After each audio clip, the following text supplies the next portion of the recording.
Bharat TV में हूँ आपके साथ सुरेखा ठाकुर। आइए उत्तराखंड की बड़ी खबरों की तरफ रुख करेंगे, लेकिन उससे पहले एक नजर आज की सुर्खियों पर। डोईवाला स्वास्थ्य केंद्र के अनुबंध को निरस्त कराने के लिए स्वास्थ्य मंत्री डॉक्टर धन सिंह रावत के आश्वासन के बाद स्थगित हुआ धरना। उत्तरकाशी में कोविड-19 के नए संक्रमण वेरिएंट ओमिक्रॉन के संबंध में आदेश जारी, 16 जनवरी तक लगी पाबंदी। मसूरी में कैबिनेट मंत्री गणेश जोशी ने मसूरी गर्ल्स इंटर कॉलेज के करीब 300 छात्राओं को वितरित किए कोट, स्कूल कॉलेज की हर संभव मदद करने का दिया आश्वासन। एम्स में 95 आउटसोर्सिंग कर्मचारियों को हटाए जाने पर हुआ हंगामा, तमाम कर्मचारियों ने एम्स के अंदर घुस मेडिकल अधीक्षक कार्यालय के बाहर दिया धरना।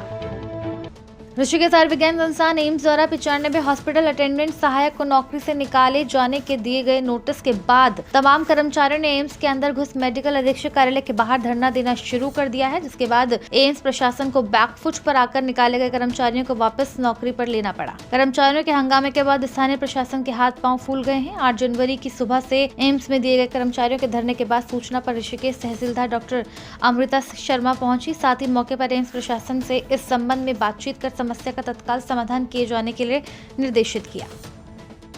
एम्स ऋषिकेश में हॉस्पिटल सपोर्ट सर्विसेज प्रोवाइड करने वाली एजेंसी को कुछ जो अतिरिक्त कर्मचारी थे उनको हटाने के लिए कहा गया था। इस पर सर्विस प्रोवाइडर ने उन कर्मचारियों को काम से हटा दिया था। इसी पर एजिटेटेड होकर इन कर्मचारियों ने आज एम्स परिसर में धरना प्रदर्शन किए।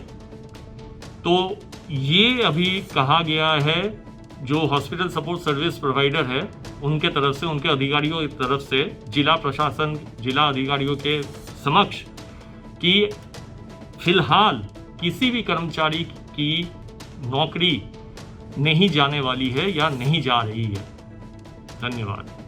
सरोवर नगरी नैनीताल में भी आपराधिक मामले बढ़ते जा रहे हैं। बता दें कि हल्द्वानी के एक युवक ने 2 युवतियों के साथ दुष्कर्म करने का प्रयास किया है, जिसके बाद परिजनों की तहरीर के आधार पर पुलिस ने युवक के खिलाफ मुकदमा दर्ज कर दिया है। आपको बता दें कि हल्द्वानी निवासी नरेंद्र बिष्ट नामक युवक ने तल्लीताल निवासी एक सफाई कर्मी के घर में घुसकर उसकी 14 वर्षीय बेटी के साथ दुष्कर्म करने का प्रयास किया। वहीं युवक के द्वारा उसकी 20 वर्ष दूसरी बेटी से भी दुष्कर्म का प्रयास किया गया। परिजनों के द्वारा तत्काल इसकी सूचना पुलिस को दी गई। तत्काल मौके पर पहुंची पुलिस ने युवक को दबोचने की कोशिश की तो युवक के द्वारा पुलिस से ही मारपीट और अभद्रता शुरू कर दी। स्थानीय लोगों और परिजनों ने किसी तरह युवक को घर से बाहर निकाला। वहीं किशोरी के पिता की तहरीर के आधार पर पुलिस ने आरोपी युवक को गिरफ्तार कर लिया।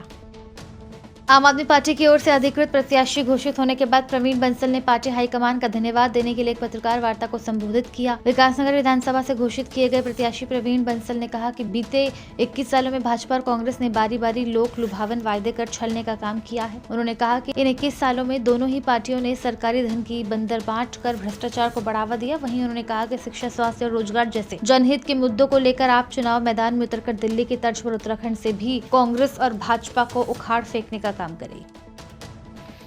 जो हम लोगों के मुद्दे हैं उसमें बेसिकली हमारे क्षेत्र में शिक्षा के जो क्षेत्र में अभी तक 21 साल में भारतीय जनता पार्टी और कांग्रेस ने कोई भी काम नहीं किया है। शिक्षा के क्षेत्र में हमारे क्षेत्र में कोई भी कार्य भाजपा और कांग्रेस ने नहीं किया है। 21 साल में विकास के नाम पर केवल धन जो है उसकी बंदर बांट हुई है और भ्रष्टाचार बढ़ा है। युवाओं को किसी भी तरीके से संतुष्टि नहीं है कि हमारा उत्तराखंड बना था तो हमें उत्तराखंड में रोजगार मिलना चाहिए था, रोजगार नहीं मिला। रोजगार के नाम पे केवल छल हुआ है युवाओं के साथ में। आम आदमी पार्टी उन सभी युवाओं को ये विश्वास दिलाती है कि जो भी युवा जब सरकार बनाने से पहले जब पार्टियां मैदान में आती हैं और युवाओं को ये विश्वास दिलाती हैं कि यदि हम लोगों की पार्टी जीत गई तो हम युवाओं को साथ में लेकर काम करेंगे, लेकिन जैसे ही पार्टियां चुनाव जीतती हैं उसके बाद वो युवाओं को नजरअंदाज कर देती है।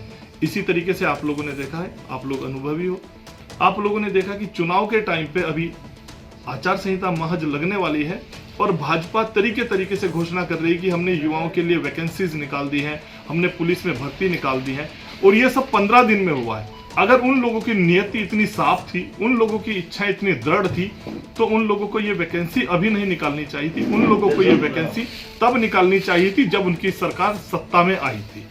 इसी तरीके से कांग्रेस ने छल किया, इसी तरीके से भाजपा ने बारी बारी से युवाओं के साथ छल किया है। हमारी पार्टी युवाओं को साथ में लेकर कार्य करेगी। भाजपा और जो कांग्रेस है काफ़ी दिग्गज पार्टियां हैं, ऐसे में जो सूबे में किस तरह आपको स्टैंड कर पाएंगे आप लोग? भाजपा और कांग्रेस तो दिग्गज दिल्ली में भी थी, एकदम साफ हो गई जब आम आदमी पार्टी मैदान में आई। आम आदमी पार्टी ने पब्लिक को साथ में लेकर, जनता को साथ में लेकर जनता के मुद्दों पे काम किया और भाजपा और कांग्रेस साफ हो गई। धीरे धीरे वहां पे विपक्ष भी नहीं बचा है। इसी तरीके से यहाँ पे होने वाला है। आम आदमी पार्टी जनता को साथ में लेकर, पब्लिक को साथ में लेकर, पब्लिक के मुद्दों की लड़ाई लड़ेगी और पब्लिक के मुद्दों को ही मुद्दा बनाएगी और इसी आधार पे यहाँ पे हम लोग अपनी सरकार बनाएंगे। आने वाले चुनाव में हम लोग सरकार बनाएंगे। पार्टी को जो गुटबाजी एक तरह से कभी कभी देखने में आती है, तो किस तरह को तो पैर पाएंगे? आप लोगों को भाजपा और कांग्रेस की गुटबाजी देखनी चाहिए, न कि आम आदमी पार्टी की। आपने देखा होगा भाजपा का जो कार्यक्रम होते हैं उसमें जो हमारे विकास नगर के विधायक हैं वो अकेले ही घूमते हैं। उनके साथ ना कोई संगठन होता है, ना उनके साथ कोई बड़े पदाधिकारी होते हैं। इसी तरीके से कांग्रेस में आप लोगों ने देखा होगा, कांग्रेस में जो हमारे जिलाध्यक्ष हैं विकास नगर क्षेत्र के, वो कार्यक्रम अलग करते हैं, नव प्रभात जी कार्यक्रम अलग करते हैं। तो आप लोगों को उनकी गुटबाजी देखनी चाहिए। हम लोगों में तो गुटबाजी है नहीं। मैं तो नहीं मानता कि आम आदमी पार्टी में किसी तरीके की कोई गुटबाजी है।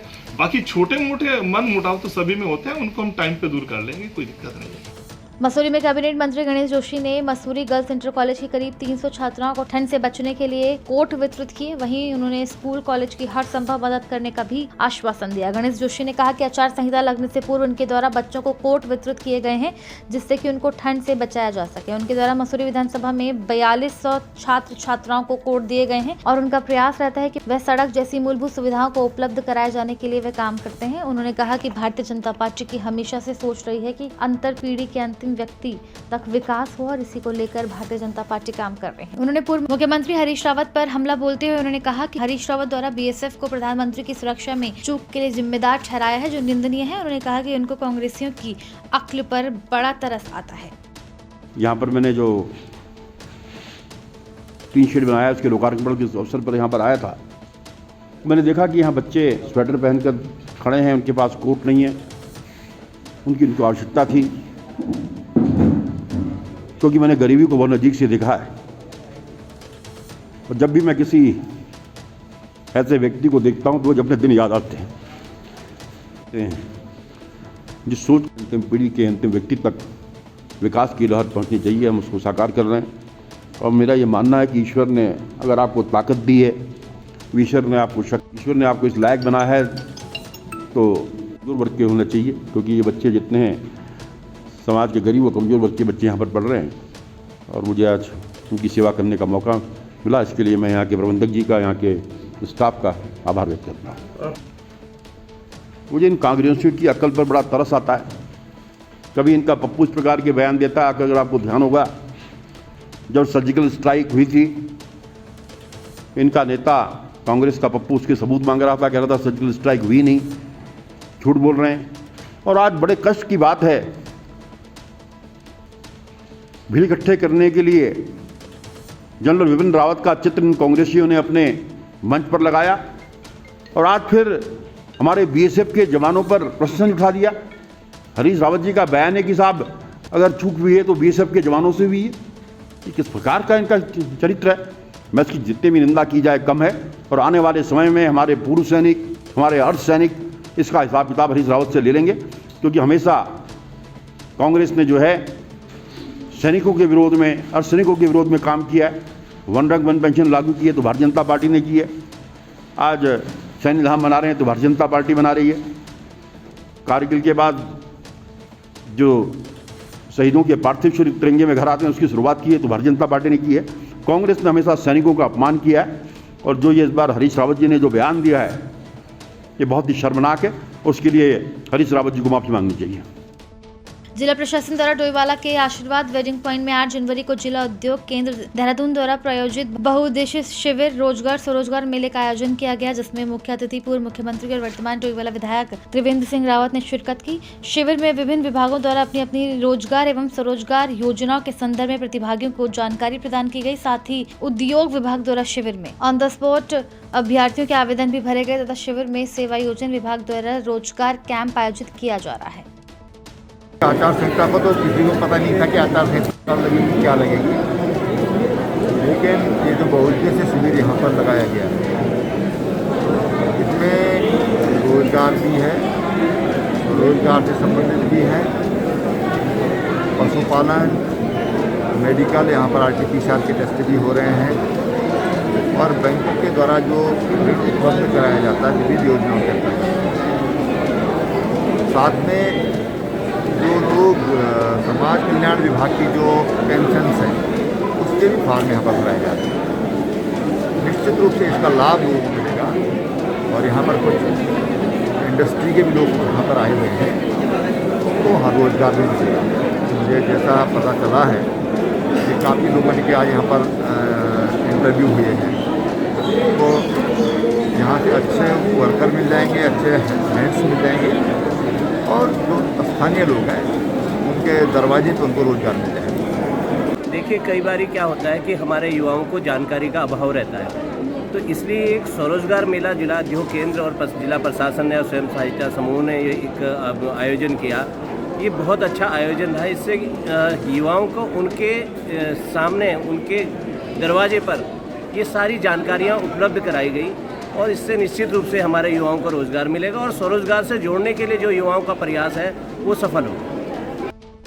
एक तरफ भारी बारिश और कड़ाके की ठंड है, लेकिन वहीं गुलदारों की चहलकदमी भी बढ़ने लगी है। वैसे तो अक्सर पहाड़ों में जंगलों के बीच सड़कों पर सफर करने के दौरान आपको कभी कभार गुलदार या तेंदुए दिख जाते हैं, लेकिन बस्तियों के समीप सड़कों पर गुलदारों का झुंड देखना है तो श्रीनगर पौड़ी सड़क पर देख सकते हैं। बारिश के मौसम के बाद आजकल यहाँ एक साथ 2 गुलदार दिन दोपहर आराम से घूमते नजर आएंगे। ऐसे ही एक वीडियो पहाड़ टीवी तक पहुंचाई स्थानीय निवासी गौरव थपलियाल ने।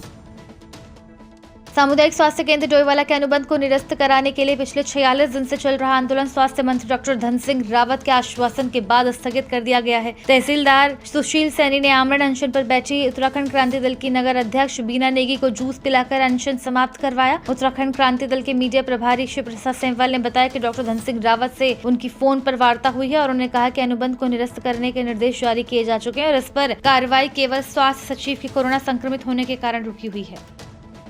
सरोवर नगरी नैनीताल और उसके आसपास जहां कोरोना की चपेट में कई नौनिहाल समेत अन्य लोग भी आ रहे हैं, वहीं नैनीताल के एसएसपी पंकज भट्ट भी कोरोना की चपेट में आ गए हैं। उनकी रिपोर्ट पॉजिटिव आई है। फिलहाल भट्ट ने अपने को आइसोलेट कर लिया है।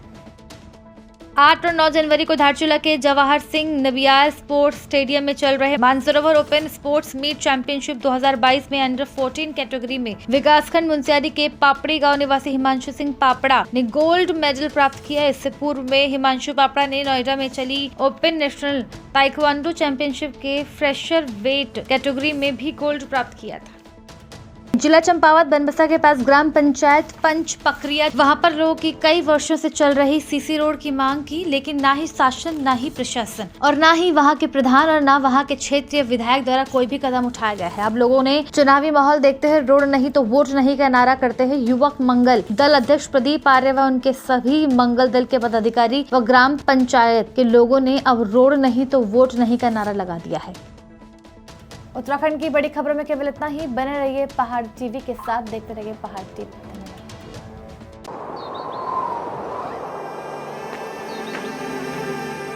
है बेखौफ उम्मीद का रंग,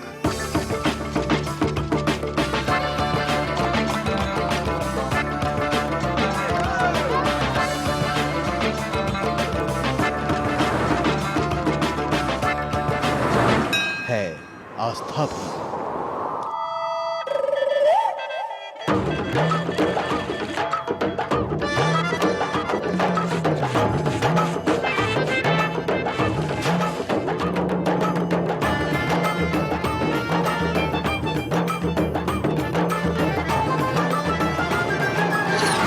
ये है मेरा उत्तराखंड।